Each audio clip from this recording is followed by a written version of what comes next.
लग्नानंतर होईलच प्रेम या मालिकेच्या आजच्या भागामध्ये प्रेक्षकांना आपल्याला असं पाहायला मिळालं की नंदिनी जीवाला रिक्षामधून हॉस्पिटलमध्ये नेते.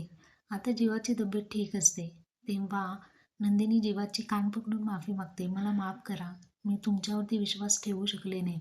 जेव्हा म्हणतो अगं माफी तर मी मागायला हवे, कारण इतक्या दिवसामध्ये मी तुझा विश्वास जिंकू शकलो नाही.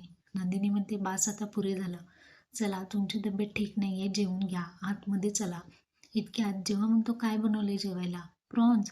आता नंदिनी हसते आणि म्हणते इतकं आजारी आहात तरी तुमची मस्ती काही अजून कमी होत नाही आहे. तर नंदिनी जीवाला आधार देत छानपैकी घरामध्ये जेवण्यासाठी घेऊन जात असते आणि जीवा जीवा भैया त्या वॉचमन काकांना म्हणतो की आपण जिंकलो.